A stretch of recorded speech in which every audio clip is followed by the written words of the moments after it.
Actually, may i-reveal ako sa inyo. I-reveal ko yung dahilan kung bakit nahilig ako mag-hedge trimming. Itawag dito hedge trimming.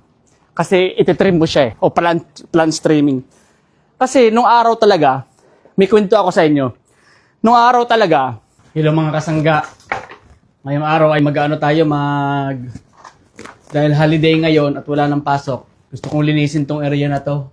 Ititrim ko yung hedge na yun, saka yung, kasi medyo tumubo na. So, lilinisin ko rin tong tabi na to. Yun, pagka maayos to, dapat yan eh. Halos damo yan eh. Pero dahil hindi ko nagaanong naasikaso nung may pasok, kaya tumubo na lang ganyan. Actually, ito nga, wala dapat to eh. So ngayon tayo nagkaroon ng time para ayusin yan. Kaya gagawin ko siya ngayong araw. Titriman ko rin tong, ano na to. Kagabi, ginawa ko na yung yard eh. Yung nag-mow na ako eh. Kaya ngayon ito namang area na to. Iti-trimline ko siya, yung whipper snipper. Gamitin ko. Ilan, samahan ba ako ngayong araw? Let's go! So ito munang area na to ang ating, yun munang area na ng ating unahin. Yan. Yan ko yan. Gagamitin natin ito. Kayang-kaya na yan ito. Kasi pag ginamit namin ng whipper snipper, masisira ang whipper snipper. Ayun o, tanggal kagad o. Ito, masyadong napaka-handy nito. Ito yung gustong-gusto kong gamit kasi kayang-kaya mong putulin yung tumubo ng damo. Damo lang to eh. Itong area na to. Palibasa, ito kasi kahoy siya na pinutol. So buhay pa rin siya, kaya may mga tumutubo pa rin. Kaya ganyan siya. Ito naman mga ganito, kayang-kaya ng bunutin eh. Kasi matagal nang sinasabi sa akin, ng aking asawa na linisan ko na itong area na to, kaya lang wala nga akong time. Kaya hindi ko na gagawa ng paraan na, linis to. Ngayon lang talaga, holiday. At sinimulan ko na kahapon. Kundi hindi ko magawa ng isahan, gawa ng madami. Kaya inutay-utay ko. Tuloy naman tayo sa area na yun. Tutok natin yun sa area na yun. Yan yung ating lilinisan. Hanggang doon sa dulo. Yan. Yan yung aking lilinisan ngayong araw. Itong mga tabi na to, puputulin ko na lang nito. Ngayon, kung medyo masyado nang malaki yung kailangan yung putulin, halimbawa hindi na, pero kaya pa yun nito eh. Pero pag hindi na kaya, gamitan nyo nung isa, yung mas malakas. Pakita ko sa inyo para makita nyo kung halimbawa gusto nyo ring mag gardening sa bahay nyo na wala kayong ibang tools at balak nyo bumili. So ito na yung number 1, yung pamutol sa mga ganito kalalaking branch. Pag yung malaki naman na talaga at hindi na kaya niyang gunting na yan, pakita ko sa inyo itong isang ginagamit ko. So pag masyado nang malaki, halimbawa talagang mga kasing laki na ng daliri nyo, mas malaki sa daliri nyo, hindi na kaya. Ito na yung ginagamit natin. Mas malaki. So kaya nitong putulin ang mga kahit dalawang laki ng daliri nyo, kaya nitong putulin. So ito nga, ang laki nito ay parang, kaya naman nung aking gunting, kaya naman sana nito, itong hand pruner, kaya lang, baka masira, mapwersa eh. Kaya gusto ko, ayos, meron lang din naman ako nito. So gagamitin ko to. So pakita ko sa inyo, para makita nyo lang yung ano. Kayang-kaya yan ito. Yun o, isang anuhan lang o. Yun o. Kaya siya nung hand pruner, kaya lang mapapwersa siya masyado. Maano yung ating masisira, meron lang din naman ito. Kahoy na siya. Actually, kahoy kasi talaga to eh. Yung pinuputol ko na ito, kahoy talaga siya. May malaki siya ditong puno na pinutol dati. Kaya pag napabayaan mo siya, ilang buwan, pag napabayaan mo siya, tutubo na ulit yung mga actually sanga niya to eh. Kaya dapat hindi siya mapabayaan. Ito, nakikita nyo ba to? Isang buong kahoy to na pinutol lang. Kaya may mga ganyan-ganyan pa rin siya. So ito, napaka-number 1 ito. Kung gusto nyo heavy duty yan. Ito naman, sa mga dahon. Diba, gusto nyo yung triman to. Gusto nyo yung kunwaring triman to. Ayan, normal na grass cutter, diba? Pero mamaya, gagamitan ko to dahil medyo mataas. Hanggang doon mataas yun, diba? Hindi ko naman abot na nito. Kung may hagdan ka, pwede. May hagdan ako dyan. Pero ayaw kong gamitin hagdan. Gagamitin ko yung ating electric diesel type. Gasoline type na itong ating pang hedge. Yung ginagamit ko sa trabaho pagka yung may mga sineservisan tayo. Ito yung gagamitin ko pang hedge na petrol to. Attachment to nung pang whipper snipper din. So ito yung gagamitin ko dyan hanggang doon. Para ayaw ko kasi meron lang din naman ito. Ito yung gagamitin ko. So mamaya ko siya gagamitin. So para safe, lagyan natin yung safety kasi may mga bata minsan na mahawak nito. Matalas kasi ito, itong blade niya eh. Yan yung gamitin ko mamaya. So for now, dahil gusto kong i-whipper snipper muna to bago ako mag-trim dyan, gamitin ko muna yung Ito, ang balak ko nito kasi medyo na whipper snipper ko na to, ang balak ko, isprayhan ko siya ng wind spray dahil nga Ayaw ko nung lagi mag-ano dito. Total, hindi rin naman ito tataniman. Yung ibang part is balak ng ispatan ng weed spray. Kaya, yun. Dito muna siya. Yung ating mga gamit. Naglagay tayo ng gasolina dahil nga, hindi pala ako nakalagay ng gasolina sa aking whipper snipper. Naglagay tayo ng gasolina. Ito yung ating whipper snipper na gamitin. Nylon siya ito. Nylon lang siya para hindi siya gaanong pangit din kasi yung bakal na gamitin minsan Napaka-handy lang yung nylon ba. Lagyan muna tayong gasolina. Mahal ng gasolina ngayon. Pero yung government daw dito sa Australia parang sinabsidize yata nila yung ilang percentage ng gasolina. Kaya medyo magmumura ng konti. Tingnan ko, hindi pa ako nakapagpag-gasolina Isang araw ko pa yung binili gasolina ko nung mahal pa hindi ko pa nakakita kung nagmahal na ba ulit. Kasi may tangke ako dyan na lagayan. Mahal ko pa siya nabili. Nung nakaraan. Itong tangke ko na to, kaya kulay green to kasi nahaluan ko to ng 2-stroke. 2-stroke tong gasolina nito Aside sa naglalagay na ako ng gasolinang normal, naghahalo pa ako ng oil. Kaya medyo tutuusin, medyo magastos tong aking Itong setup na to Dahil nga, kailangan ng 2-stroke nitong market engine na to na para gumana siya. Hindi siya yung normal na gasolina. Oy, shout out na kaagad sa 20,000 viewers. Shout out na kaagad at pagka gagamit kayo ng mga maingay na bagay, halimbawa maingay na makina, make sure na meron kayong laging protective na air muff. Kasi ito, without knowing na yung pagka maghapon kayo na-expose sa ingay, number one source ng patig yun. Parang kahit physically nagtrabaho, pero dahil nakarinig kayo ng masyadong malakas na ingay, stressful yun. Nakakapagpa, yung pagod, dagdag pagod. Kaya recommended na maglagay lagi kayo ng air muff. At syempre, dahil yung ating trabaho ay rotating, napakahalaga na may goggles ka. Hindi pwedeng wala. Dahil pag may tumalsik lang dyan na lupa o ng bato, wala kang goggles, yari ka. Simulan na natin. Subala ko, ito munang grass sa baba hanggang doon. So mamaya, anin ko itong mga taas na yan. Diba rotating? Imaginein mo na lang kung hindi rotating yan, diba? Tapos, imaginein mo na lang rotating, tapos tumalsik dyan yung bato. Tapos wala kang goggles, hindi bulag ka. Diba? Nakaslalo, diba? Itong gitna mo na Kung napapansin mo, nandito ako ngayon sa tabi kasi may mga ibang part dito na may mga damo-damo inuuna ko muna to. Garden, din dito, bed dito na may mga damo-damo na rin. I-whipper sniper ko na rin. Dito na tayo sa gitna. Tatanggalin natin yung yung damo na yan. Actually, meron pa dito sa mga sulok-sulok So, kumpisan mo dito. Daanan ng sasakyan to Hindi kaya lipat ko yung microphone natin para mas naririnig tayo. Gamit. Magandaan pagka nailon yung gamit nyo, kahit sa mga ganyang lupa, ayos lang. Di tulad pagka yung metal yung gamit na blade. Hindi halos pwede sa ganito gawa ng masisira yung lupa. Plano ko, after kong ma-cut to, mag-i-spray ako ng weed spray pagka medyo tumubo na ulit.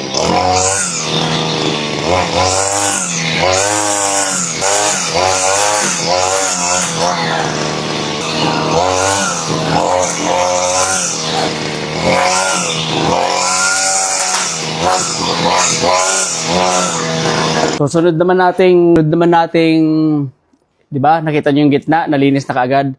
Sunod naman nating ititrim. Ito namang area na to, 'di ba? Ito naman. Ano naman natin yan? Tutusin yung aking whipper snipper, unsafe na siya gawa ng yung kanyang guard halos na damage na Yung importante kasi to sa whipper snipper, dapat yung guard nyo. Ito damage na siya Kaya gagawin ko, maghanap ako online. Tulad nga ngayon, may tumalsik na bato, tinamaan ako sa paa. Sakit. Bukol Oh. Kaya importante na pagka nag-ano din kayo, nag-grass cutter, dapat nakapantalong kayo. Tapos naka-safety shoes. Kasi tulad niyan, may tumalsik na bato. Unsafe na to Magtitingin niya ako sa online ng guard para napakahalaga kasi nito na pag may tumalsik dapat sasaluhin nito yung talsik niya. Napaka-importante yan. Pagkatulad nito na lumulusot na siya, ibig sabihin hindi na siya safe. Kailangan na siyang palitan, tutuusin. Tinamaan ako ng bato sa paa, sakit. Bukol Ang balak ko para dire-diretso tayo. Gusto kong simulan dun sa dulo. Pag ganon. Para yung talsik ng okay lang naman, doesn't matter. Kahit simula ako doon pa ganun, o simula dito pa ganun, okay lang naman. Ang importante lang, yung talsik ng damo ay ganun na. Siguro dito na nga lang siguro ako magsimula para pag ganun yung talsik, no? Tingnan natin kung medyo komportable. Umabit na line.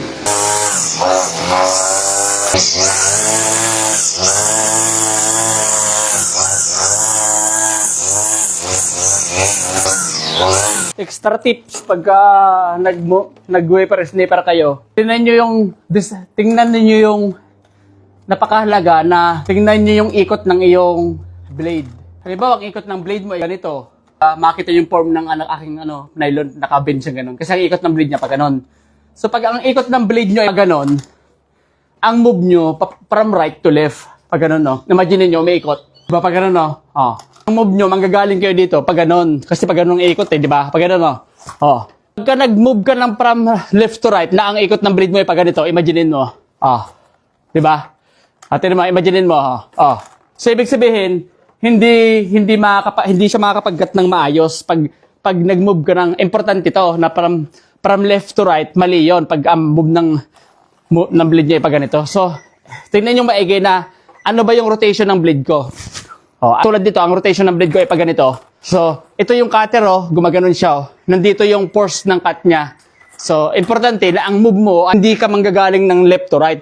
Bagos, from right to left. So, magaganito ka, from doon, ganito yung move mo ng pagkain mo. Kaya kung napapansin nyo doon sa aking pagkakat ng grass, ang move ko, pag ganito, from right to left, kung napapansin nyo. Hindi ako nag-move ng from left to right na ganoon. Hindi ako nag-move ng ganoon kasi hindi proper yung cutting mo at saka mapapansin mo yun pag nagka-cut sa damo, makikita mo parang hindi na puputol yung damo. So importante 'yon. So tulad nito kasi may mga wafer sniper na ang ikot nito baliktad naman pag ganoon naman. So kaya titingnan niyo walang eksaktong galaw.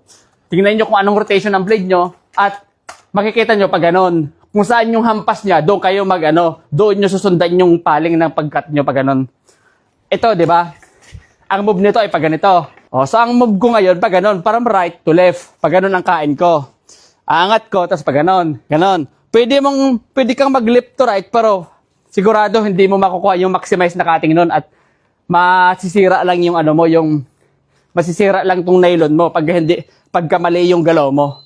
So, ako from right to left, makikita mo yung putol maganda. Diba? Huwag mong igaganon, yung parang pag ganon lang. Sayang yung galaw mo, sayang din yung nylon mo, mabilis maubos. Minsan mapuputol pa yan pagka yung mali yung galaw mo. So, tingnan mo yung galaw ko.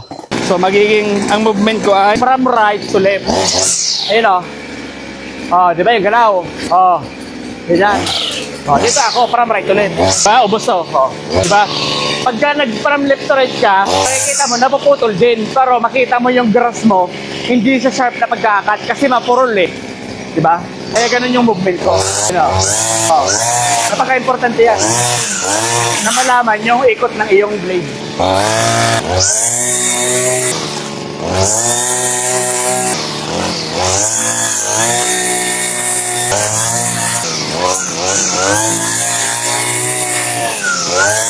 Kahit magsimula ka man sa part na to, kapag ganun ka, parang right to left pa rin ang galaw ko, di ba? Pag ganun pa rin ako.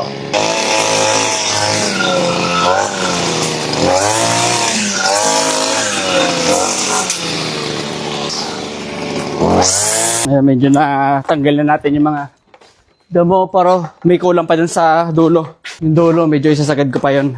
Oy, shoutout na kaagad sa 50,000 viewers. Ang dami. So, diba nakakita nyo naman, yung kinat natin, ganyan. Ayun, ito kahapon, minower ko na yung kahapon. Yan yung minow ko.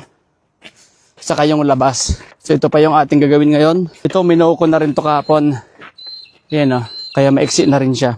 So, ito naman ang ating gagawin ngayon, itong area na to. So, tapusin muna natin itong dulo. Yan.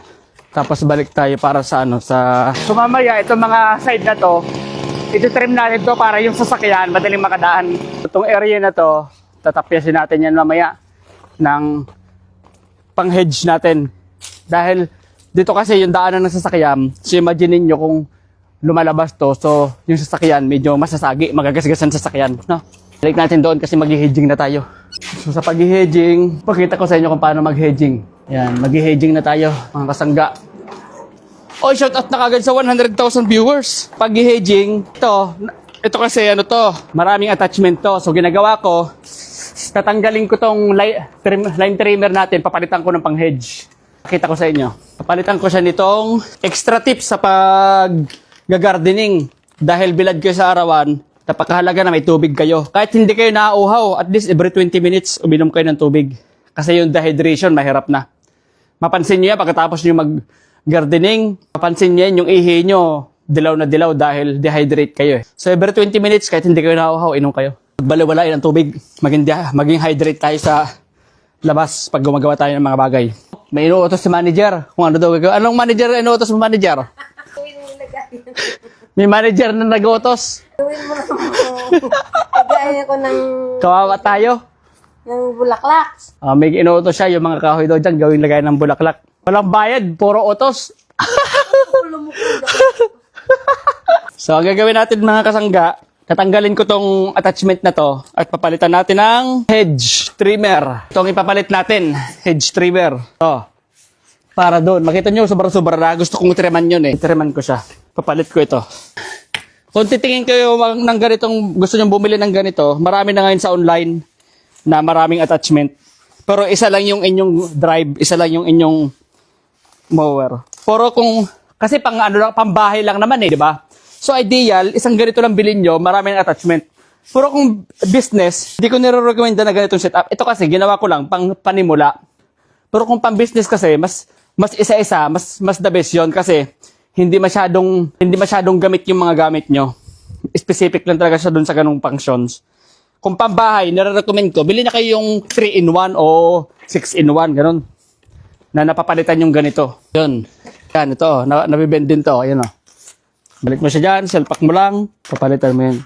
Problema pa sa ganito, nag-stack up. Hindi sumasabit ng ayos eh. Yun yung mahirap pag lagi mo siyang tinatanggal na. Tulad kung nakapix lang siya na isa, kung pang-business kasi kailangan sumakto siya dun sa gear niya eh. Sumabit dapat siya dun eh. Hindi pwedeng hindi siya kasi shafting to eh. So dapat sumasabit to. Pag di siya sumabit, bangga siya, hindi siya Minsan nga nainis ako dito sa attachment na to dahil hindi siya pumapasok eh. Yan yung mga disadvantage naman nito. Minsan isahan mo lang siya, pasok agad. Minsan, kasi kailangan ipasok mo yung gear eh. Yung parang pinaka-attachment niya doon na rod na may parang slot siya. Pag hindi mo siya naipasok, hindi siya gagana. So ayan. Diba? Ganyan naman siya. Ganyan siya. Dali siya napindot ko yung off ng aking Saka ito, nabibend mo din siya. Ayun 90 degrees. Adjustable din siya. Ayan gusto kong abutin yung taas na yun, kaya medyo i-bend ko siya na konti. Diba?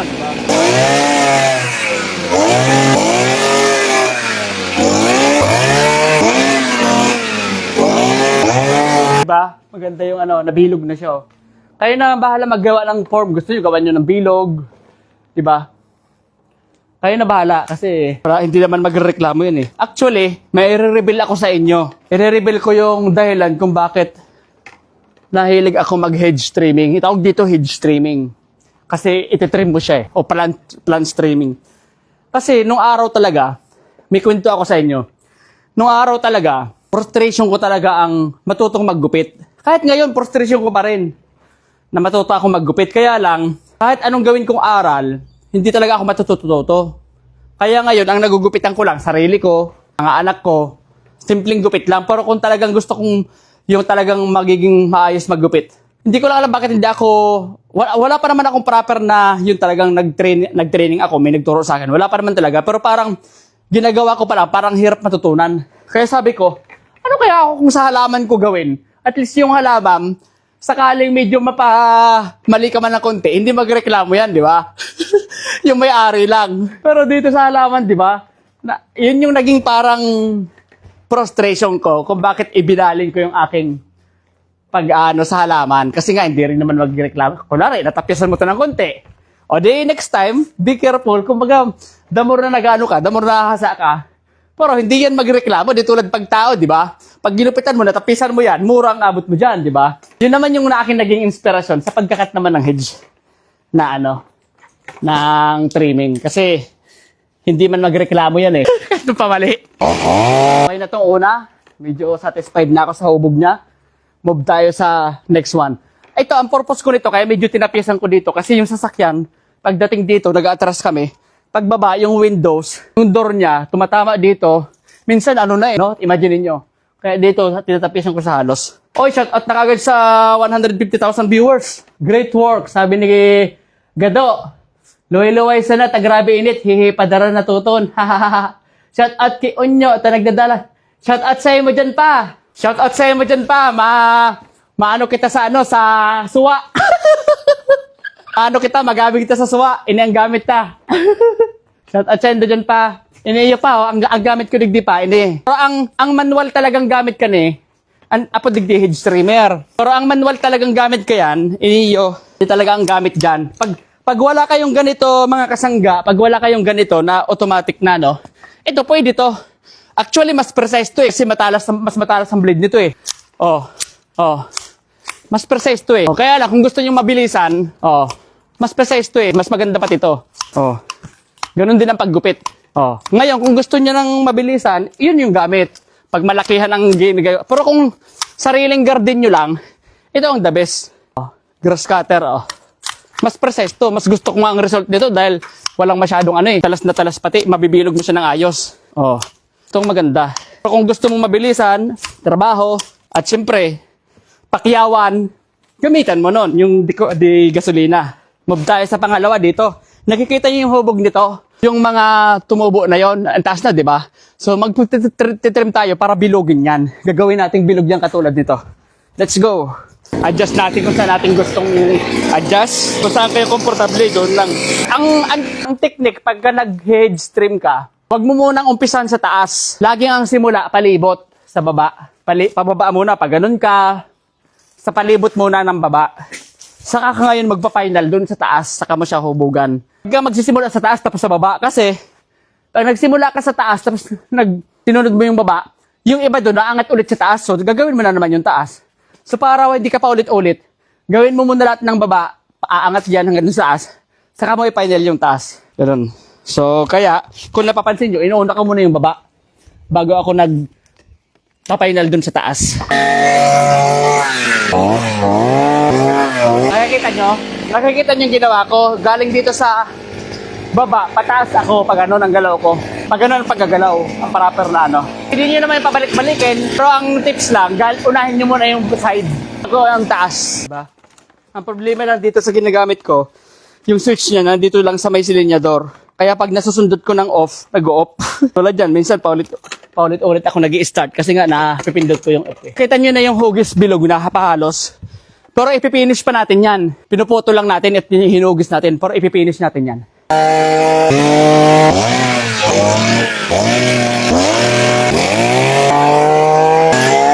Yung taas na yon dahil mataas, gawin ko, ibibend ko to ng konti.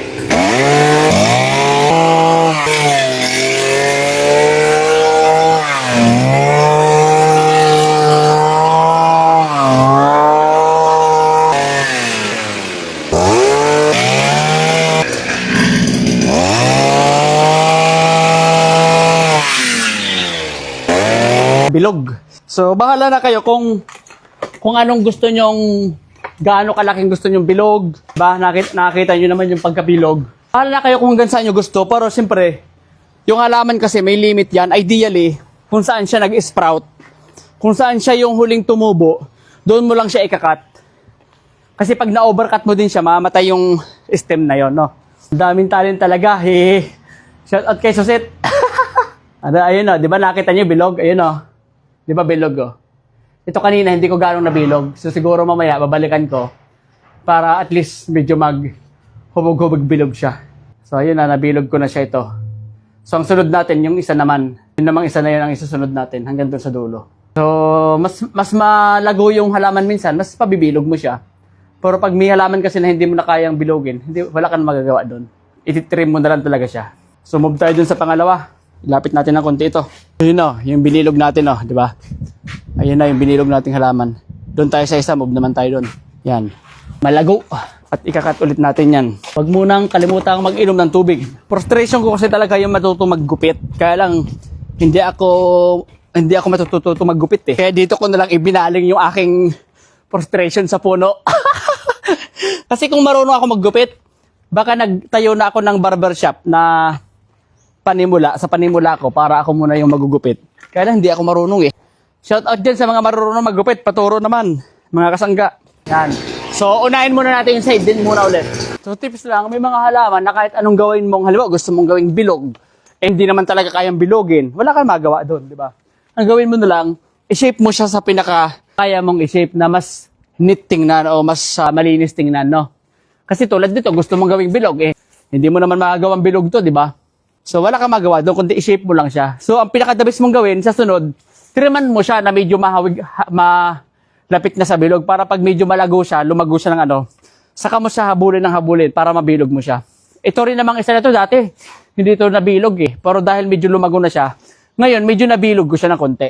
Ito, sa ngayon hindi pa to kaya gagawin ko na lang, itetrim ko na lang siya ng trim na hanggang saan kaya, na medyo maganda rin siyang tingnan, no? O pagkaulo yan ng tao, di ba? Pag sinabi niyang flat top, dapat gawin mo flat top yan. Pag di mo nagawa yan, mura ka na, di ba? Eh sa halaman, walang reklamo yan. Pag gusto mong gawing kalbo yan, walang reklamo yan.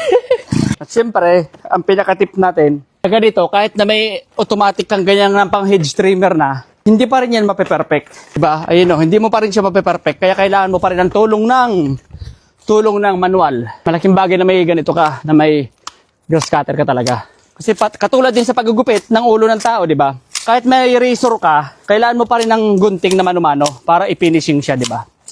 Ganon din sa halaman. Kahit na may razor ka, yan yung pinaka-razor niya, yung ginagamit ko na hedge trimmer. Ang final mo, para makuha mo yung gusto mong hugis talaga, o gusto mong mangyari, kailangan mo pa rin ng pang-final na ganito. Pang putol-putol dyan sa mga tabi, oh. Diba? Yan. Tapos, para makuha mo yung talagang gustong hubog niya, para makuha mo yung talagang gustong hubog niya, lumayo ka. Tingnan mo kung alin pa yung hubog na medyo mataas, medyo mababa. So tulad nun, gusto kong babaan ng konti yung taas na yon. So gagawin ko pa siya. Laloyo-loyo ka para makita mo yung actual na gusto mong mangyari, no? So babawasan ko pa yung taas na konti.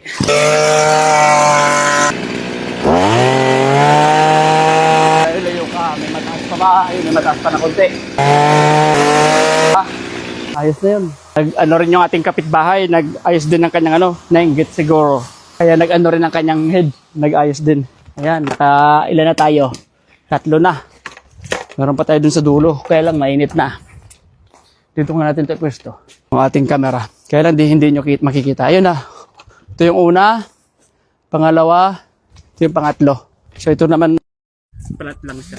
Kaya natin ito pwesto na makita tayo. Doon siguro sa malayo. Dito natin sa tabi ng sasakyan. Para kita tayo. Yun, kasi hindi gaano mainit dito eh. Yun. Shoutout na kagad sa 200,000 viewers. Ang dami. Ayan. Tingnan mo yung hedge ng kapitbahay. Ayan. So, ang gagawin natin dyan, ano naman natin yan. Shoutout kay Takadjo. Shoutout kay Takadjo na magaling maggupit.